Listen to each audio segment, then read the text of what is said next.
Jane Eyre, Chapter 15. Mr. Rochester did, on a future occasion, explain it. It was one afternoon when he chanced to meet me and Adele in the grounds, and while she played with Pilot and her shuttlecock, he asked me to walk up and down a long beech avenue within sight of her. He then said that she was the daughter of a French opera dancer, Celine, towards whom he had once cherished what he called a grand passion. This passion Celine had professed to return with even superior ardour. He thought himself her idol, ugly as he was. He believed, as he said, that she preferred his taille d'athlète to the elegance of the Apollo Belvedere. And Miss Eyre, so much was I flattered by this preference of the Gallic sylph for her British gnome, that I installed her in an hotel, gave her a complete establishment of servants, a carriage, cashmeres, diamonds, dentals, etc. In short, I began the process of ruining myself in the received style, like any other spoony. I had not, it seems, the originality to chalk out a new road to shame and destruction, but trod the old track with stupid exactness not to deviate an inch from the beaten centre. I had, as I deserved to have, the faith of all the other spoonies. Happening to call one evening, when Celine did not expect me, I found her out, but it was a warm night and I was tired with strolling through Paris. So I sat down in her boudoir, happy to breathe the air consecrated so lately by her presence. No, I exaggerate. I never thought there was any consecrating virtue about her. It was rather a sort of pastel perfume she had left, a scent of musk and amber, than an odor of sanctity.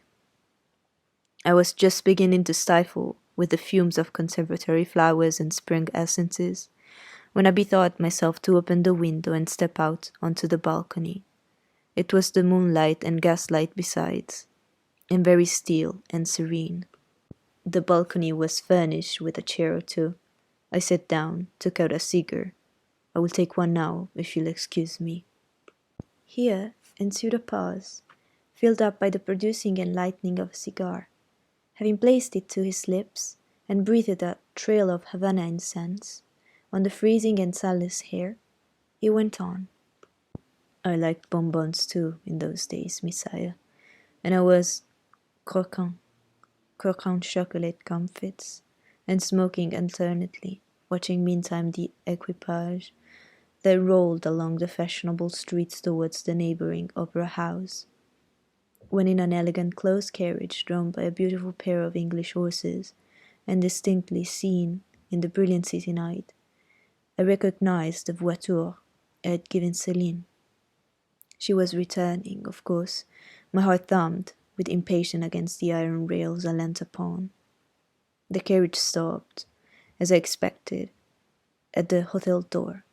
My flame lighted, though muffled in a cloak, an unnecessary encumbrance by the by, on so warm a June evening. I knew her instantly by her little foot, seen peeping from the skirt of her dress as she skipped from the carriage step. Bending over the balcony, I was about to murmur, Mon ange, in a tone of course which should be audible to the ear of love alone, when a figure jumped from the carriage after her, clocked also. But it was a spurred heel which had rung on the pavement, and that was a hatted head which now passed under the arched porte-cochere of the hotel. You never felt jealousy, did you, Messiah? Of course not. I need not to ask you, because you never felt love. You have both sentiments yet to experience. Your soul sleeps, the shock is yet to be given which shall awaken it. You think all existence lapses in as quite a flow as that in which your youth has hitherto slid away. Floating on with closed eyes and muffled ears, you neither see the rock bristling not far off in the bed of the flood, nor hear the breakers boil at their base. But I tell you, and you may mark my words, you will come some day to a cracky pass of the channel, where the whole of life's stream will be broken up into whirl and tumult, foam and noise. Either you will be dashed to atoms on crack points, or lifted up and borne on by some master wave into a calmed current, as I am now. I like this day. I like that sky of steel. I like the sternness and stillness of the world under this frost. I like Thornfield, its antiquity, its retirement, its old crow trees and thorn trees, its great facade, and lines of dark windows reflecting that metal welkin. Yet, how long have I abhorred the very thought of it, shunned it like a great plague house? How do I still abhor? He ground his teeth and was silent. He arrested his step and struck his boot against the hard ground. Some hated thought seemed to have him in its grip, and to hold him so tightly that he could not advance. We were ascending the avenue, when he thus paused. The hall was before us. Lifting his eye to its battlements, he cast over them a glare such as I never saw before or since. Pain, shame, ire, impatience, disgust, detestation, seemed momentarily to hold a quivering conflict in the large pupil dilating under his ebony eyebrow. Wild was the wrestle which should be paramount. But another feeling rose and triumphed. Something hard and cynical, self-willed and resolute. It settled his passion and petrified his countenance. He went on. During the moment I was silent, Messiah, I was arranging a point with my destiny. She stood there by that beech trunk, a hug like one of those who appear to Macbeth on the heath of Forres. You like Thornfield, she said, lifting a finger. And then she wrote in the air a memento, which ran in lurid hieroglyphics all along the house front, between the upper and lower row of windows. Like it if you can, like it if you dare. I will like it, said I. Adele like it, and I will keep my word. I will break obstacles to happiness, to goodness. Yes, goodness. I wish to be a better man than I have been, than I am. As Job's Leviathan broke the spear, the dart and the ebergion, hindrances which other count as iron and brass, I will esteem but straw and rotten wood.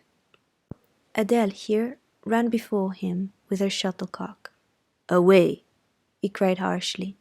Keep at a distance, child, or gone in to Sophie. Continuing then to pursue his walk in silence, I ventured to recall him to the point whence he had abruptly diverged. Did you leave the balcony, sir? I asked, when Mademoiselle Varenne entered. I almost expected a rebuff for this hardly well-timed question, but on the contrary, waking out of his scowling abstraction, he turned his eyes towards me, and the shades seemed to clear off his brow. Oh, I had forgotten Celine. Well, to resume, when I saw my charmer thus come in accompanied by a cavalier, I seemed to hear a hiss, and the green snake of jealousy, rising on undulating coils from the moonlit balcony, glided within my waistcoat, and ate its way in 2 minutes to my heart's core. Strange. Strange that I should choose you for the confidant of all this, young lady. Passing strange that you should listen to me quietly, as if it were the most usual thing in the world for a man like me to tell stories of his hover mistress to a quaint, inexperienced girl like you. But the last singularity explains the first, as I intimated once before. You, with your gravity, considerateness, and caution, were made to be the recipient of secrets. Besides, I know what sort of a mind I have placed in communication with my own. I know it is not one liable to take infection. It is a peculiar mind. It's a unique one. Happily, I do not mean to harm it, but if I did, it would not take harm from me. The more you and I converse, the better, for while I cannot blight you, you may refresh me. After this digression, he proceeded. I remained in the balcony. They will come to her boudoir, no doubt, thought I. Let me prepare an ambush. So, putting my hand in through the open window, I drew the curtain over it, leaving only an opening through which I could take observations. Then I closed the casement, all but a chink just wide enough to furnish an outlet to lovers' whispered vows. Then I stole back to my chair, and as I resumed it, the pair came in. My eye was quickly at the aperture. Celine's chambermaid entered, lit a lamp, left it on the table, and withdrew. The couple were thus revealed to me clearly. Both removed their cloaks, and there was the Varenne shining in satin and jewels, my gifts, of course, and there was her companion in an officer's uniform, and I knew him for a young roué of a vicomte, a brainless and vicious youth whom I had sometimes met in society, and had never thought of hating because I despised him so absolutely. On recognizing him, the fang of the snake, jealousy, was instantly broken, because at the same moment my love for Celine sank under an extinguisher. A woman who could betray me for such a rival was not worth contending for. She deserved only scorn, less, however, than I, who had been her dupe. They began to talk. Their conversation eased me completely. Frivolous, mercenary, heartless, and senseless, it was rather calculated to weary than enrage a listener. A card of mine lay on the table. This, being perceived, brought my name under discussion. Neither of them possessed energy or wit to belabor me soundly, but they insulted me as coarsely as they could, in their little way, especially Celine, who even waxed rather brilliant on my personal defects, deformities, she termed them.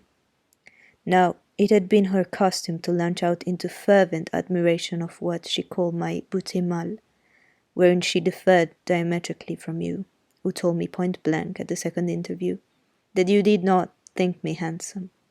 The contrast struck me at the time, and Adele here came running up again. Monsieur, John has just been to say that your agent has called and wishes to see you.